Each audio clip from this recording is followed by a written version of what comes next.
Hey guys, it's Kevin again. This is my review for The Affair, Season 1, Episode 7, and this episode was amazing. Last week's episode I really did enjoy, but I didn't know what to think of the show after that twist. The twist kind of threw me off a little bit.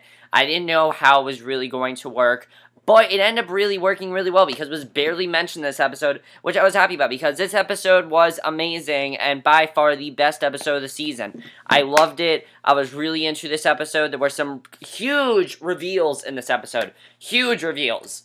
Like, some definitely big reveals for a lot of the characters, and she is about to go down in the show, definitely. We have 3 episodes left, and just like Homeland, the show does not come back till Thanksgiving. So, let's just get to it. So, we begin with Noah's memory, of course. And he and Helen are at Whitney's therapist. Because if you remember, they wanted her to get therapy for what she did to that girl and everything. And Whitney, it's very awkward and everything, very misplaced confidence in learning therapy speech. She tells her parents that a lot of her behavior could be blamed on Helen's expectations. And that does make sense if you think about it, what she's saying. A lot of it could be, that definitely does make sense what she's saying there. And again, because Helen's expected a lot of her. It's kind of like back to what Noah said to Helen in an earlier episode, that in many ways, Helen is the reason Whitney is like this way, because of the fact that, Helen was a very popular girl, and Whitney started becoming the mean, spoiled girl that Helen was, and, I agree with what Whitney is saying, though. It's kind of Helen's fault, and I like that we're starting to see that Whitney really is not a bitch. She really is, and she has problems, and she has genuine reasons for why she does what she does, and I thought that was really good. Sorry, guys, I'm getting a FaceTime call. Let me just, let me just answer that.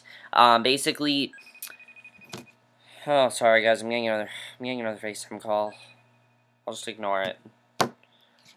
Basically, we see that, I really agree with what, Whitney said about Helen there, so I thought that was really interesting. So Helen's face is very reflecting of this, but she admirably holds it together.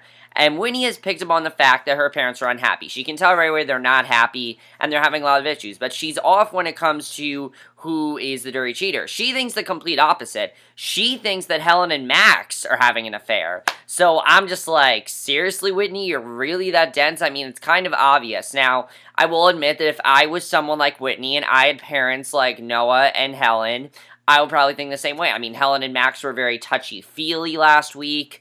It looked like they were in a relationship. It looked like she was cheating on Noah and everything. So the therapist asked to just talk to Noah and Helen to see what's going on there. And that was definitely a very good scene. So we then cut to Jefferies. And this is now going to be the future because there's no more perspectives. There's perspectives, but there's no more tell me what happened. So I'm guessing now this is the future.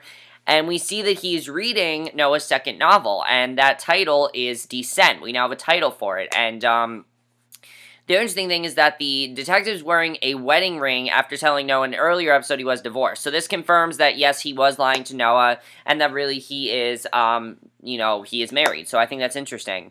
So, back to what's going on there. Noah says that they should have just left this hellhole, and Helen agrees, but Whitney really doesn't agree, and she and Helen are starting to fight and everything, and Whitney's saying, why do you deny me my reality, and Noah's trying to organize their departure, because if you remember last week, they plan to leave Montauk. They're only there for the summer, and this is the end of the summer, and I like that we're down to, we're getting to the last few episodes, so it makes sense why we're doing this, and I like that the whole season is not taking place in the summer, because as I've said before, and a lot of people are saying this show is most likely going to end up being an anthology series, and if that's what this show ends up being, and, if the show really ends up being an anthology series, then they can't have the whole season just in one, season. It needs to be throughout, what I mean by one season, not like season 1, season 2, that's not what I mean.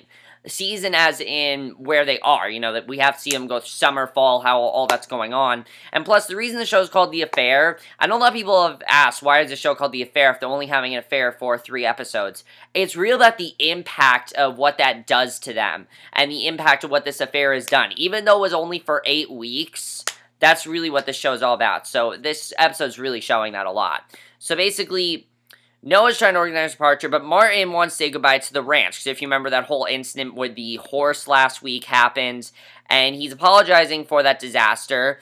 And Noah, is he does not really want to be there. He doesn't really, he just wants to get out of there, basically, because he does not really want to see Alison right now, because he knows what Alison is doing. He knows the kind of person Alison is. He knows her family are drug dealers, and he just really wants to stay out of that family, because it's going to be really awkward, and he's going to feel really guilty that he had that affair with her. So he tells Noah that Martin's, basically he goes to Cole, and Cole is very cool about it, and he even tells Martin that if he does well in school, that he can come down to the ranch next year and help him out. So I like the way Cole's acting about it. I mean, he's very cool about things, and I really like that about Cole's character. He is slowly becoming my favorite character, I must say. Cole is definitely becoming, after this episode, definitely, I think he is probably my favorite character after this episode. He is completely completely cool about the whole thing, and he tells Noah that Martin's a great kid, though he seems to be attention-seeking, and Noah's trying not to tell him that he's been, having sex with Alison. You can tell he wants to, and then when Alison appears, he just goes into a complete panic, because that's, like, the worst thing that could have happened. So, he goes back home very quickly, and we see that Bruce and Margaret are having a really big fight over a Vanity Fair article. And the good thing is we don't have to see Bruce anymore. I really don't want to see Bruce anymore. He's an idiot, and I don't want to see him anymore. So, I like his character and everything, but, like, we don't have to see him anymore, so that's good. So, Noah is, as Helen points out, just about the happiest we've ever seen him. So, he runs to the lobster roll under the guise of getting gas, but wanting to leave a note for Alison. That's really why he got there. So, Oscar busts him and straight up blackmails him. And I thought this was interesting when he says, I mean, Oscar, total douchebag in this episode. So many things he did really proves that Oscar is the biggest dick of them all. Because he says to him something that's just so dickish. And he says, you know what I just realized? I can tell your wife what you're doing. I'm just like, seriously, dude? Like, don't get into his personal life. It really is none of your business. Honestly, even though he had an affair with Alison, and I understand why he wants to do this. The only reason that he wants to tell Cole is because he wanted to be the first to have sex with Alison, which is ridiculous. That just how stupid he is with it and everything. I mean, he is a straight up perv, and he really just needs to get out of people's business. Stay out of people's business because it's none of your business. It's that simple, and I really hate Oscar because of that. He gets into everyone's business, and it's really annoying what he does. He's a very good character, but he's just so annoying. Really, he is. So, he suggests $10,000 to make sure Helen never finds out, and he gives Noah a 1-week deadline. So, Helen bids her mother goodbye, and she suggests that she come with them, because, Margaret's been having a lot of problems with Bruce and everything. Plus, they hate each other, so it makes sense why she wants Margaret to come with them. And, basically, Noah takes this in and kind of feels upset by association, as he should. And then they're all smiles. It seems like everything's good there. They get out of the Hamptons and they head for Brooklyn, where their renters wreck their brownstone. And the kids are adjusting to being able to talk at dinner and having to clear their own plates. And they're not used to that because they had people to do that for them. So Helen and Noah adjust to being able to have sex in their own bed. Except Noah's having a little bit of trouble. Probably because of the fact that he's having sex with Alison so much. That's probably what's going on. And Noah's then troubled thinking about the disasters that could very well lie ahead. And I thought this was a very well done scene. You can see that he is very worried about what is going to happen. Because Oscar said, hey, I can tell your wife what's going on. So Oscar's texting him everything. Like, Oscar is just, like, threatening him so much. I mean, seriously, he is terrified what's happening. So he heads to Max the next day. And I thought this was interesting. He literally tells Max everything that is going on. He tells him, hey, I have an affair going on. And I'm just like, why would you tell Max? I don't trust Max because there's something definitely going on with Max. And I didn't trust him because of that. So Max, we find out, sleeping with a 23-year-old. So he's in a good mood. He gives the money to Noah and a little free advice to just don't tell Helen. Yeah, no shit. Seriously. No shit, dude. So Noah's jogging in the park. When it all gets to be a little too much, he ends up collapsing to the ground, and this is when the episode got absolutely insane. Like, this is just when it got crazy. So Noah has gotten a panic attack, which it really does make sense, because he had so much pressure on him, he had so much going on at once that he fell into a panic attack. So Helen has no idea why this is going on. You know, she thinks it's about the stress of living at her parents' house for the summer, and she sweetly suggests that they'll go somewhere and decompress, and her kindness is, you know, this really gets to him. How kind she is, it finally gets to him, and he finally confesses to the affair.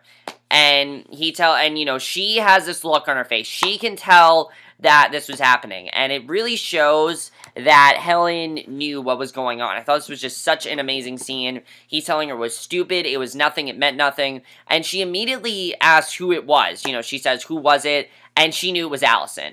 And I thought that was interesting that she knew it was Alison. It does make sense, though, because there were a lot of times when Helen was present that the two of them were flirting. It definitely makes sense why she thinks down. Now, granted, there are a lot of people that, you know, not really married, but in a relationship, they do flirt with other people. That's just a thing. I mean, that's just a thing. But at the same time, these two had such a connection that you could just tell. And he tells her really what was going on. She was going through a very hard time and everything.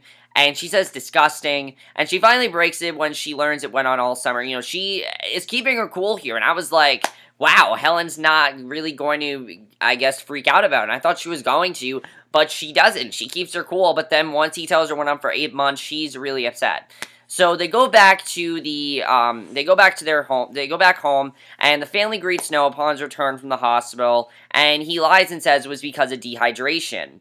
And he hugs 3 of his kids, and Helen and Martin are hanging back. He glances out the window, and they're acting like everything's okay. They're acting like there's nothing wrong and everything. And I thought this was interesting, that they're just acting like everything's okay. It's like, oh, it's fine, don't worry. Your father just got a case of dehydration. It's nothing like that.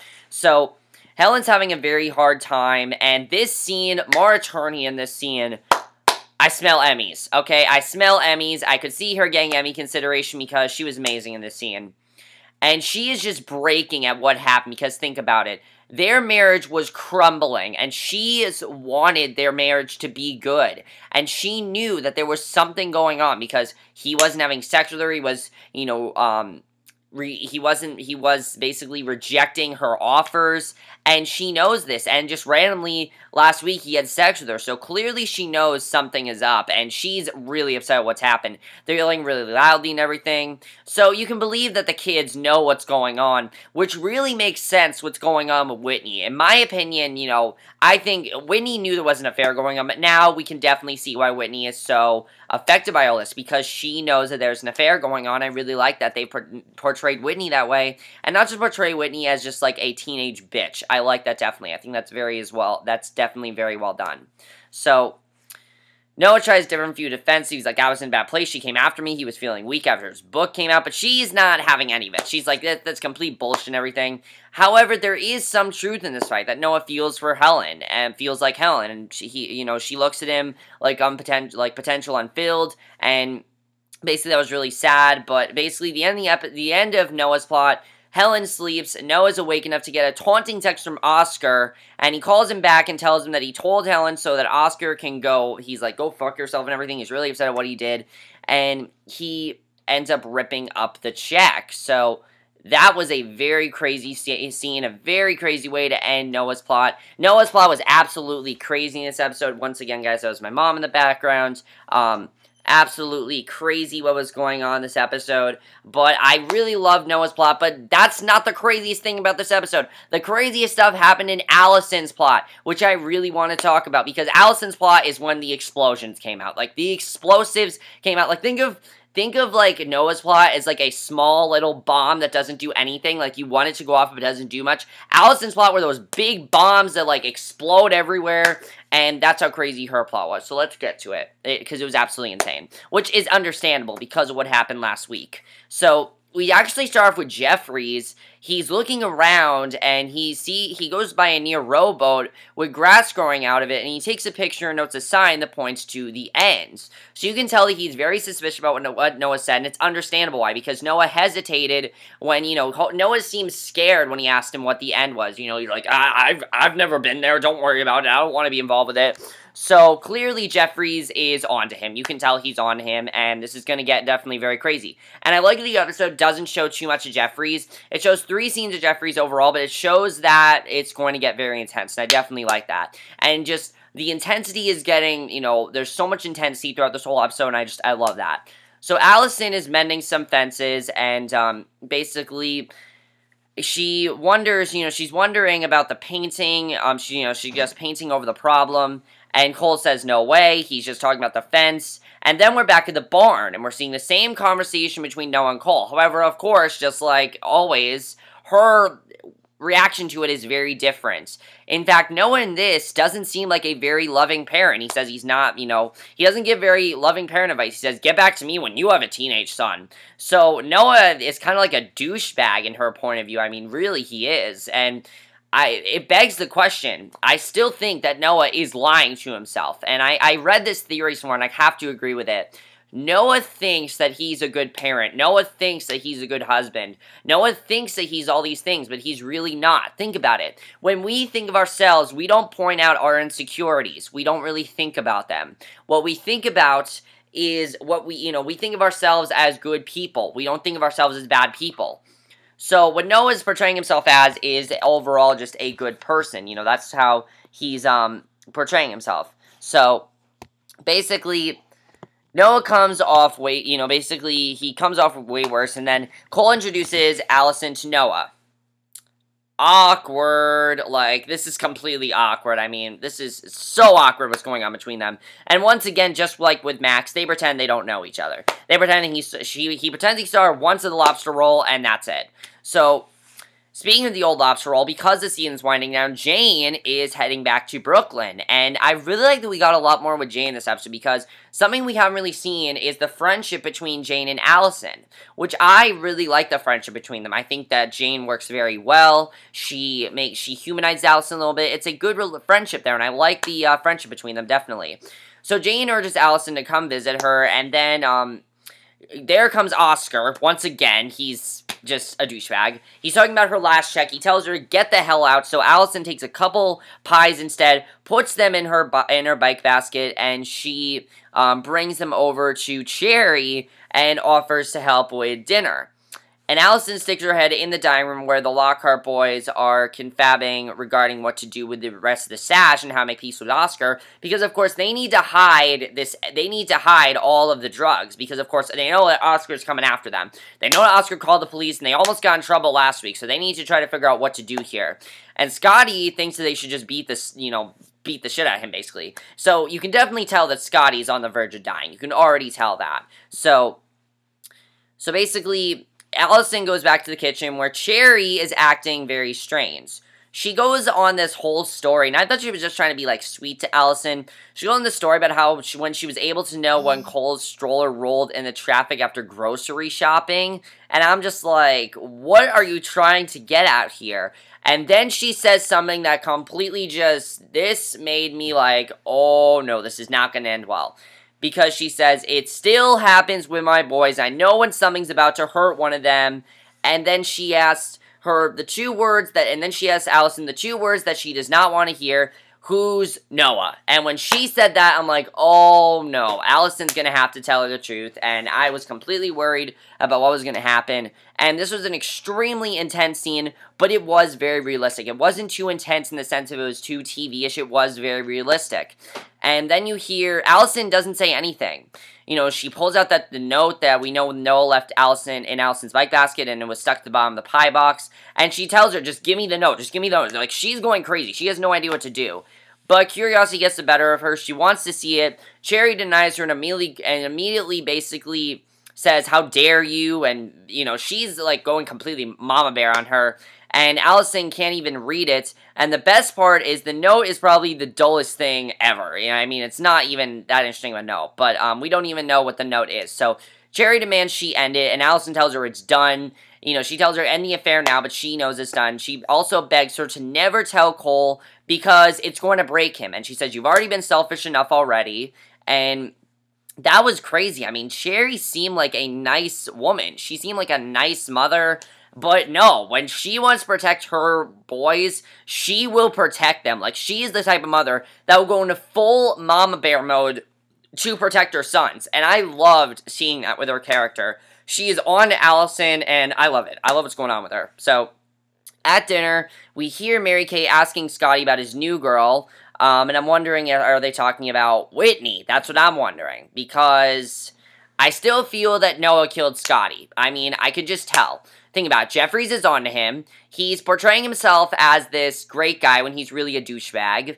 And he really is just full of rage and everything. He's mad at the Lockharts. So it wouldn't really surprise me if Whitney is the one that Scottie has some sort of relationship with. And if that's what's going on, it's extremely weird and extremely gross, but at the same time, it all sort of makes sense in a very messed up way. It does. It's very messed up, but it does make sense if you think about it.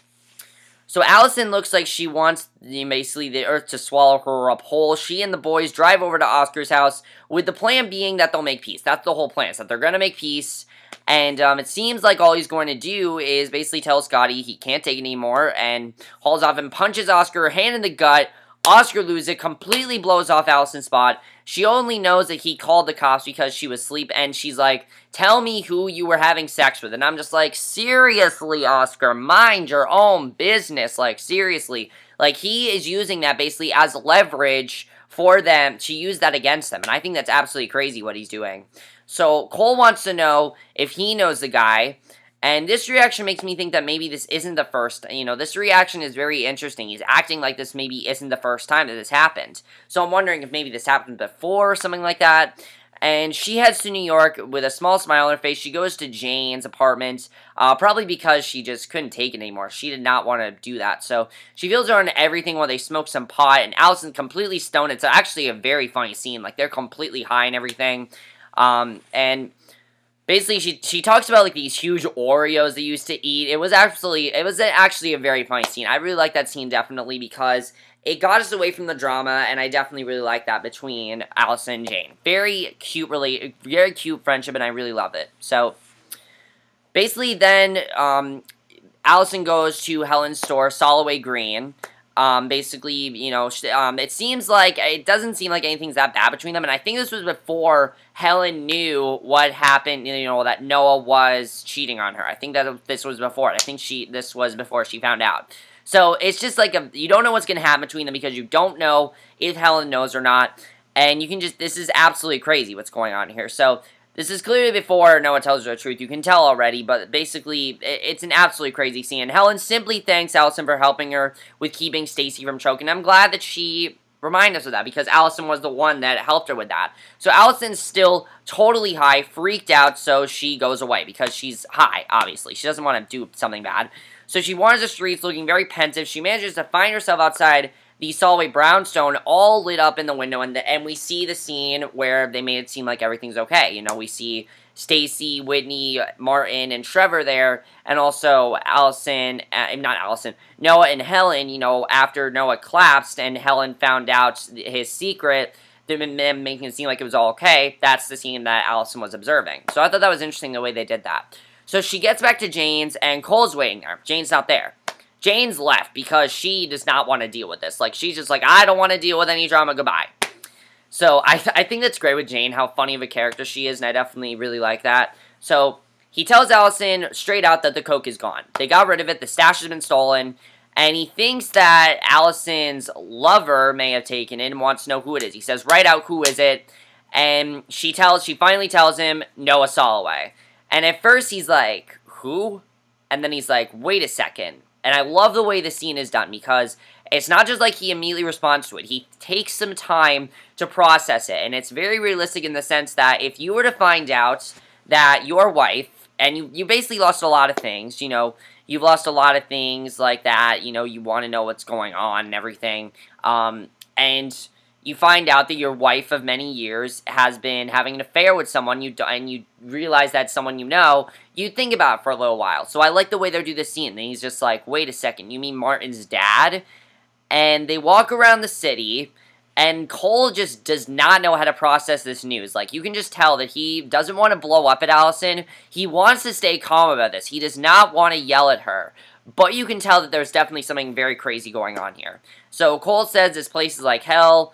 And, basically, he tells her something that's very interesting. He talks about how when their son died, who I can't remember the name of their son, he said, I can't remember the name of their son at this point. He tells him how when his son died, he was told by his father, to, whenever something bad happened, to always count to 10 or until he got to 100. And he did that with his son's death, and he wants to do that with this as well, basically. And that's why he's keeping his calm about. But he's pretty much broken, and he wonders if it's him, the baby who doesn't want them, and he's wondering if the affair was because of the baby. And it was really sad that we saw that. And she suddenly seems to realize that her husband has been suffering internally without her. And you get the sense that if those guys had this honest conversation months ago, this wouldn't have happened. So if they would just had this honest conversation and gotten rid of, the coke and everything, if they would just gotten rid of it, if that would have happened, then none of this would have happened. So I think that's definitely very interesting that we found that out, and it really makes sense why that's going on. And the thing about the affair is that neither of these two really were in love. They were simply getting over grief. That is what this was all about, was them getting over grief, and Alison was trying to get over grief. She was going through a hard time, and that's why this happened. So the next day, they drive back to Montauk with Alison looking at the disappearing skyline. An emergency text comes in, and all it says is that something's happened to Hal. And it turns out that he tried to reason with some drug dealers, and Cole is pretty pissed at him. And he hears that Hal will be in the hospital for another month. This is too much for Cole. He's dealing with way too much stress at this point. I'm just like, this is way too much for him, definitely. But Cole has had it, and he says the trouble isn't worth it. He then takes Alison and goes home. They don't want to deal with this right now. There's too much on their hands. So then we see Jefferies. He goes into the end to see if Noah made a reservation, and nothing comes up. So I'm just like, what? Noah and Alison were there. We saw that in the 6th episode. However, was that just Noah's vision? I don't know. We don't know if Noah's telling the truth or not. So I don't know really what's going on there, but clearly I don't know what to say about that, because that's really weird. So then we get to the final scene, which had one of the best final lines of the show that they've done so far. Like, the final line here is just amazing. Cole is at the house, they're getting ready for bed and everything, and he says to her, let's start over, let's make a baby. And that was absolutely crazy, because you know that they're going to try to fix this marriage. I don't know if they're going to be able to. Noah and Helen, I think they're definitely more hopeful than Noah and Helen, but I don't know with them either, because as we do know, Alison's name in the future is not Alison Lockhart, it's Alison Bailey, which I believe is her maiden name. So this episode is absolutely crazy. There's so much to talk about, and oh my god, there's just so much to process right now, guys. First of all, what is going to happen with Noah and Helen? I don't know what's happening there. Is Noah sort of thinking himself as a good father, but he's not really a good father? I don't know what that's really trying to show.